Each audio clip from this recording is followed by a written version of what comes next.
தோழர் வணக்கம் தோழர். வணக்கம் தோழர். வணக்கம் தோழர். நல்லா இருக்கீங்களா? சூப்பரா இருக்கேன் தோழர். நீங்க எப்படி இருக்கீங்க? சூப்பரா இருக்கேன் தோழர். ஸோ இன்னைக்கான அரசியல் களத்துல எது சம்பந்தமாக விவாதிக்க போறோம் அப்படின்னா ரொம்ப ரொம்ப ஒரு முக்கியமான பாயிண்ட். நம்ம தமிழ்நாட்டினுடைய அரசியல் களமே யாரை உற்று நோக்கி பார்த்து கொண்டிருந்தார்கள்னா இன்னைக்கு அனைத்து கட்சி கூட்டத்தை நம்ம திராவிட முன்னேற்ற கழகத்தினுடைய தலைமையில வந்து போட்டிருந்தாங்க. ஓ அப்படியா? ஆமா, அனைத்து கட்சி கூட்டம் போட்டிருந்தாங்க. ஸோ எல்லா செய்திகள்லையுமே வந்து பிரேக்கிங் நியூஸ் வந்து அந்த செய்தி தான் ஓடிக்கிருந்துச்சு. ஆனா அதை விட அதிகமாக இன்னொரு பிரேக்கிங் நியூஸ்குள்ள ஓடிக்கிருந்துச்சு. அது யாருடைய பிரேக்கிங் நியூஸ்னா தமிழக வெற்றி கழகத்தினுடைய விஜய் அவர்களுடைய பிரேக்கிங் நியூஸ். ஆமா, ஒரு பக்கம் பார்த்தோம்னா அனைத்து கட்சி கூட்டங்கள் வந்து பாரதிய ஜனதா கட்சிக்கு எதிராக நாங்க சம்பவம் பண்றோம் அப்படின்ற மாதிரி கூறிக்கொண்டாலும் கூட இந்த பக்கம் விஜய் அவர்கள் சோலோவா ஒரு சம்பவம் பண்ணியிருந்தார். சரி, சோலோ சம்பவம் பண்ணியிருந்தார். ஒரு மிகப்பெரிய ஒரு ஒரு ஒரு வெல் பிளானோட ஒரு செயல் திட்டத்தோட தற்பொழுது இறங்கியிருக்காரு அப்படின்ற மாதிரி தான் பார்க்க முடியும். அவர் வந்து 2026 திமுக விரட்டி அடிப்போம் அப்படின்ற ஒரு கான்செப்ட்ல அவர் வந்து களத்துல இறங்கி உறுதியா இருக்காரு உங்களுக்கு. அதனால வந்து அவருடைய ஸ்டாண்ட்ல அவர் கரெக்டா இருக்காரு. ஆமா. ஸோ அந்த மாதிரி தான் இன்னைக்கு என்ன பண்ணியிருக்காங்க, ஒரு கூட்டம் போட்டு அந்த கூட்டத்தில் சில பல முடிவுகள் எட்டப்பட்டிருக்கின்றது. எனக்கு தெரிஞ்ச தமிழ்நாட்டினுடைய அரசியல் களத்துல இந்த ஒரு செயல் திட்டங்கள் என்பது ரொம்ப புதுமைன்னு நினைக்கிறேன். ரொம்ப புதுமையான ஒரு செயல் திட்டம். ஸோ அது என்ன, அதற்கு பின்னாடி இருக்கிற அரசியல் என்ன அப்படின்றத இந்த காணொலியில கொஞ்சம் டீட்டெயிலா பார்த்துடலாம். நண்பர் அனைவருக்கும் உரிமைக்களம் மலைக்காட்சியின் சார்பாக இனிய வணக்கம். நாங்க இப்படி வந்து பார்த்துட்டோம், இனி ஜென்மத்துக்கும் எங்களால குனிய முடியாது. அதனால நாங்க சண்டை போட போறோம். தோழர், இதை நம்ம எப்படி சொல்லலாம் அப்படின்னா சைலண்டாக சம்பவம் பண்ண விஜய், நம்ம அப்படிதான் சொல்ல முடியும்.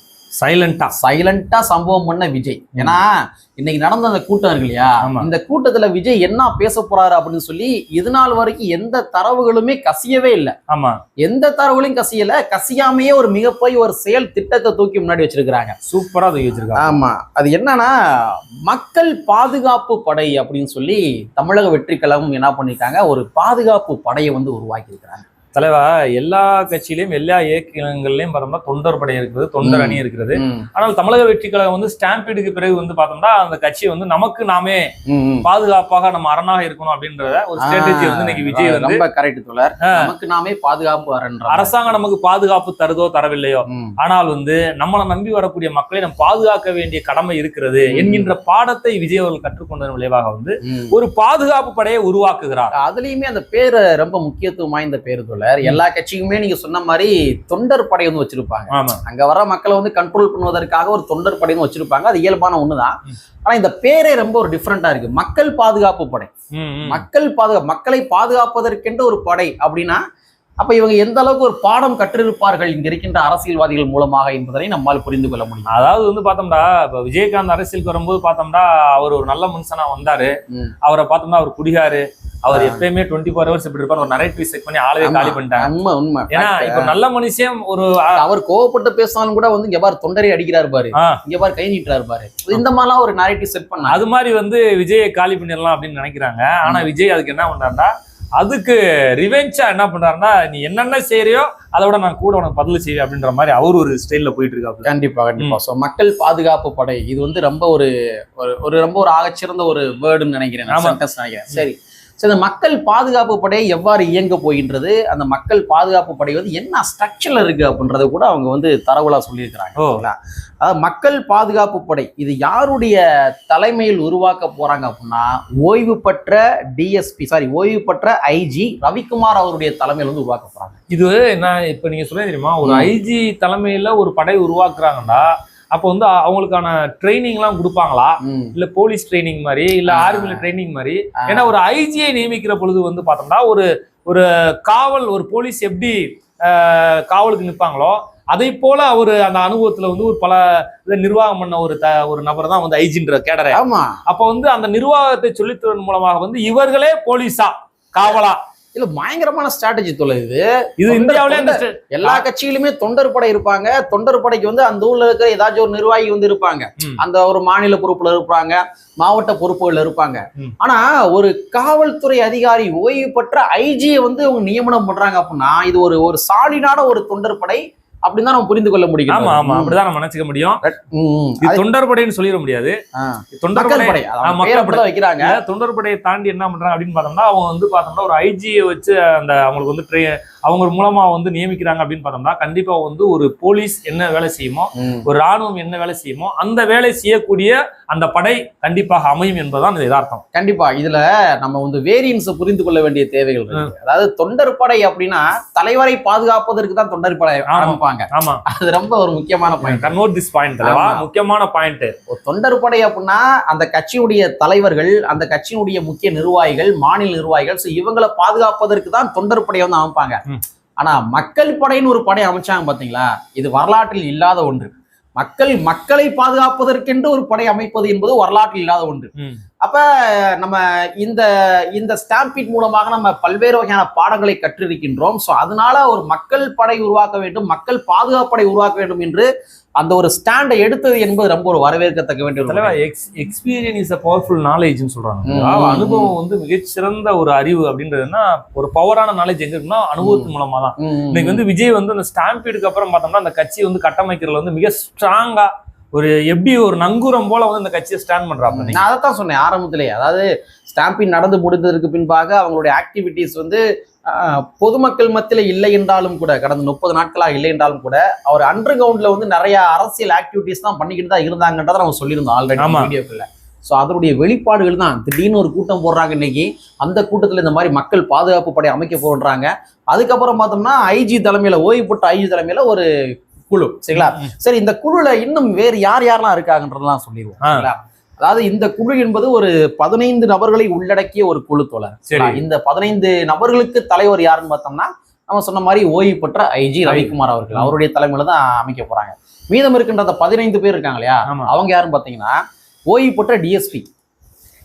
இது பயங்கரமா இருக்கேப்பா. ஆமா, ஓய்வு என்னண்டா நீங்க ஒரு கட்சியில வந்து நிர்வாக கட்டமைப்பை கொண்டு வருவதற்கு ஐஜி டிஎஸ்பி ஒரு ஓய்வு பெற்றவர்களை கொண்டு வர்றாரு அப்படின்னு பார்த்தோம்னா இதுவே கவர்மெண்ட் மாதிரி ஒரு மினி கவர்மெண்ட்டை வந்து விஜய் அவர்கள் உருவாக்குகிறார் அப்படின்னு நம்ம ஈழத்தமிழர்கள் பார்த்தோம்னா பிரபாகரன் அவர்களோட பார்த்தோம்னா ஒரு ஸ்ட்ரக்சர் உருவாக்குனாரு.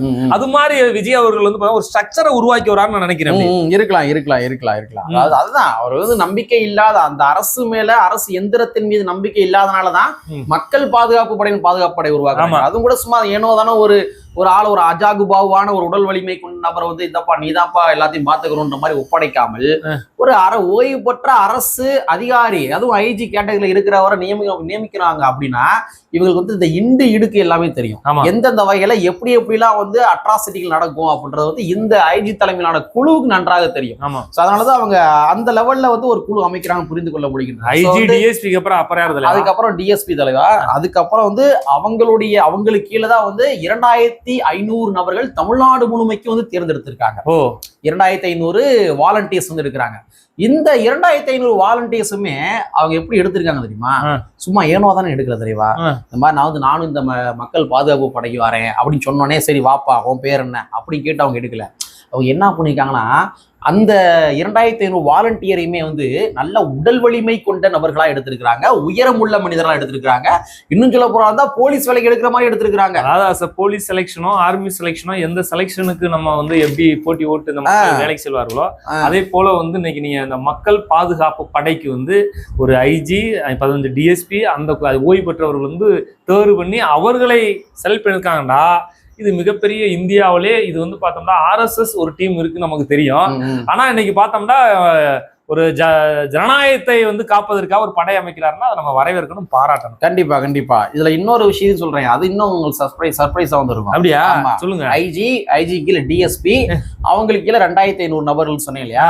சோ இந்த 2500 நபர்களுக்கு பயிற்சி வேற வழங்க போறாங்க. ஓ அப்படியா? பாதுகாப்பு பயிற்சி வழங்க போறாங்க. இந்த பாதுகாப்பு பயிற்சியை வழங்குகின்ற நபர்கள் யாரு தெரியுமா? யாரு அவங்க? யாரு பார்த்தோம்னா ஓய்வு பெற்ற சூப்பரண்டுகள், ஓய்வு பெற்ற சூப்பரண்டுகள், ஓய்வு பெற்ற துணை சூப்பரண்டுகள், ஓய்வு பெற்ற இன்ஸ்பெக்டர்ஸ். இவங்களை வச்சுதான் என்ன பண்ண போறாங்கன்னா இந்த 2500 நபர்களுக்குமே வந்து பாதுகாப்பு வழங்க போகின்றார்கள். அப்போ டோட்டலா வந்து பார்த்தோம்னா ஒரு கவர்மெண்ட் செக்டார்ல வந்து போலீஸ் டிபார்ட்மெண்ட்ல ஓய்வு பெற்ற ஐஜி டிஎஸ்பி சூப்பரண்ட், அதுக்கடுத்து பார்த்தோம்னா இன்ஸ்பெக்டர், பூராமே ஓய்வு பெற்றவர்களை வச்சு ஒரு டீம் ஃபார்ம் பண்ணி ஒரு யங்ஸ்டர்ஸை தயார் பண்ணி அந்த யங்ஸ்டர்ஸ்லயும் பார்த்தோம்னா உடல் வலிமை உள்ளவர்களை ஏறக்குறைய 2500 பேருக்கு வந்து அவங்க வந்து பயிற்சி அளிக்கிறாங்க அப்படின்னு பார்த்தோம்னா இது வந்து சாதாரணமா கடந்து போயிட முடியாது. விஜய் அவர்கள் வந்து ஒரு ஸ்ட்ராங்கான ஒரு ஃபவுண்டேஷனோட அவர் இறங்குறான்ற மாதிரி தான் புரிந்து கொள்ள தலைவா. இந்த 2026 எலெக்ஷன் நீங்க விஜய் வந்து ஜஸ்ட் லைக் தட் அப்படின்ற மாதிரி தூக்கி போட்ட முடியவே முடியாது. இப்ப நீங்க சொல்லிருக்க அதிகாரிகளை பூரா சொல்லிருக்கீங்க தெரியுமா, இத்தனை அதிகாரிகளுமே யார பாத்திருப்பாங்க, அதிமுக பாத்திருப்பாங்க, இதெல்லாம் கடந்துதான் இன்னைக்கு ஓய்வு பெற்று டேய் நீங்க வேணாமே வேணாம்டா சாமி விஜயா செய்வாருன்னு போயிருக்காங்க. பாயிண்ட் தோல இது ரொம்ப முக்கியமான பாயிண்ட். ஏன்னா பூராமே அதிகாரி எல்லாருமே அதிமுகவும் பார்த்திருப்பாங்க, திமுகவும் பார்த்திருப்பாங்க. ஆமா, இப்ப இவங்க வாலண்டியரா வந்து விஜயோடைய கட்சியில போய் இணைகிறாங்க, விஜயோடைய இளைஞர்களுக்கு அவங்க பயிற்சி தராங்க அப்படின்னா இந்த இரண்டு கட்சிகளுமே அவங்க விரும்பவில்லை என்றுதான் பொருள்படுகின்றது. அவங்களுக்கு தெரியுது அவங்க எல்லாமே எஜுகேட்டட். ரொம்ப முக்கியமான விஷயம், ஒரு ஐஜி வந்து எஜுகேட்டட், டிஎஸ்பி 15 டிஎஸ்பிகள் எஜுகேட்டட், அதுக்கப்புறம் வந்து ஓய்வு பெற்ற சூப்பரண்டு இன்ஸ்பெக்டர்ஸ் எல்லாரும் ஆல் ஆர் எஜுகேட்டட். சரிங்களா? அப்படின்றப்ப நீங்க ஜஸ்ட் அவங்களை ஏனோதானோ என்று கூறிவிட முடியாது. இந்த 2500 நபர்களுக்கு இவங்க கொடுக்க போகின்ற பயிற்சி என்பது நாளைக்கு அரசு எந்திரத்துக்குள்ள ஆகச்சிறந்த பயிற்சியோட காவல்துறை அதிகாரிகளா இவங்க நுழைவதற்கு கூட வாய்ப்புகள் இருக்கின்றது. இதுக்கு காரணம் என்ன நினைக்கிறீங்க? அதாவது வந்து பார்த்தோம்னா எனக்கு தெரிஞ்ச அந்த ஹையர் ஆபீசர்ஸ் ரிட்டையர்டு ஆபீசர்ஸ் இருக்காங்க இல்லையா, பட் எனக்கு என்னுடைய பார்வையில் அப்படி பார்த்தோம்னா they have know about for scam about politics என்னென்ன ஸ்கேம்லாம் நடக்குன்னு அவங்களுக்கு தெரியும். கண்டிப்பா அந்த ஊழல்லாம் தெரிஞ்சிருக்கும். எவன் என்னென்ன பண்றான்ன்றது வந்து டோட்டலி வந்து அக்கு வேற ஆணி வேற வந்து பார்த்தோம்னா they know very well about for the politics scam from in Tamil Nadu அது இந்தியா. அதனாலதான் இந்த ஐஜி தலைமையில போட போகின்ற கூட்டம் நாளைக்கு வந்து அந்த ஊர்ல அந்த இன்ஸ்பெக்டரா அவருக்கு கூட நான் பணியாற்றுறீங்க, நீங்க அவங்களை இப்படி டிஃபென்ஸ் பண்ணுங்க, நீங்க இவங்களை இப்படி டிஃபென்ஸ் பண்ணுங்க. நாளைக்கு தமிழக வெற்றிக்கிழமை ஒரு போராட்டத்தை முன்னெடுக்கிறாங்க அப்படின்னா அங்க வந்து இந்த போராட்டத்தை அடக்குமுறை செய்வதற்காக ஒரு காவல்துறை அதிகாரி வராங்க அப்படின்னா அந்த காவல்துறை அதிகாரி சம்பந்தமாக இந்த ஐஜிக்கு ஆல்ரெடி தெரிஞ்சிருக்கும். அப்ப அந்த காவல்துறை அதிகாரியை எப்படி டிஃபென்ஸ் பண்ணணுன்ற முதற்கொண்டு இந்த ஐஜிக்கள், இந்த டிஎஸ்பிக்கள், இந்த சூப்பரண்டுகள் கற்றுக் கொடுப்பதற்கு வாய்ப்புகள் இருக்கின்றது, பயிற்சி அளிப்பதற்கு வாய்ப்புகள் இருக்கின்றது. அதன் மூலமா கட்சியை அண்டர் லெவல்ல வந்து பலப்படுத்துவதற்கு இது ஒரு அழகான ஒரு செயல் திட்டம் என்றுதான் புரிந்து கொள்ள முடியும். சூப்பர் தலைவா, சூப்பர் நல்ல மெசேஜ் இருக்கீங்க. தமிழ்நாட்டுல வந்து அரசியல் கட்சினா இப்படி இருக்கணும், இப்படி எல்லாம் வந்து கட்டமைப்பு உருவாக்கணும்ன்றது வந்து நிறைய பேருக்கு பாடம் எடுத்து கொண்டு இருக்கிறார் விஜய் அவர்கள். இல்ல ரொம்ப ஒரு நான் இன்னைக்கு படிச்சு பார்த்து ரொம்ப ஒரு இன்ஸ்பயர் ஆயிட்டேன். பரவாயில்ல, இந்த மாதிரிலாம் ஒரு செயல் திட்டம் வகுத்திருக்காங்க. ஸோ உள்ளபடியே இந்த ஒரு செயல் திட்டம் நல்ல ஒரு செயல் திட்டம். எல்லாருமே சொன்ன மாதிரி தொண்டர் படை தலைவரை பாதுகாப்பதற்கு தொண்டர் படை அப்படின்ற மாதிரி அமைப்பாங்க. ஆனா விஜய் அவர்கள் ஒருபடி மேல போய் மக்கள் பாதுகாப்பு படை என்று அமைத்திருப்பது என்பது உள்ளபடி வரவேற்க வேண்டிய விஷயம். அரசியல் கடந்து 1000 விமர்சனங்கள் விஜய் மேல இருக்கலாம், ஆனா இந்த ஒரு செயல் திட்டம் என்பது உள்ளபடி வரவேற்க வேண்டிய செயல் திட்டம். சரி தோல, இந்த ஆண்களுக்கு மட்டும் இது கிடையாது, பெண்களுக்கும் கூட பெண்கள் பாதுகாப்பு படை என்று உருவாக்க போகின்றார்கள். ஓ அப்படியா? பெண்களுக்கென்று பெண்கள் பாதுகாப்பு படை, அதே மக்கள் பாதுகாப்பு படை தான், ஆனா பெண்கள் பிரிவு. அந்த மாதிரி உருவாக்க போறாங்க. அதுல மொத்தமா 1500 பெண்கள். நீங்க சொல்றீங்க அதுவும் 2020 எடுக்கல, இவங்க எடுத்துட்டாங்க. இந்த பெண்கள் டிபார்ட்மெண்ட்ல எடுக்க வந்து பார்த்தோம்னா 4000 பேர் வர்றாங்க. நீங்க சொல்றத வகையில இந்த 1500 பெண்கள் எடுக்கிறாங்க அப்படின்னு பார்த்தோம்னா அப்ப அந்த பெண்களை 1200 திருத்தம் 1200 பெண்கள் வந்து எடுக்கிறாங்க அப்படின்னு பார்த்தோம்னா அந்த படையில கண்டிப்பா வந்து ஆணும் பெண்ணும் தான் எல்லா இடத்துக்கும் வருவாங்க. கட்சி நிகழ்ச்சி எதா இருந்தாலும் சரி, அவங்கள வந்து செக்யூர் பண்ண வேண்டியது நம்மளுடைய, அதாவது தமிழக வெற்றி கழகத்தினுடைய தலைவராகிய இருக்காரு இல்லையா விஜய் அவர்கள், பெண்களையும் பாதுகாக்க வேண்டும், ஆண்களையும் பாதுகாக்கணும். அப்ப இருவருமே தேவை இருக்குல்ல படைக்கு.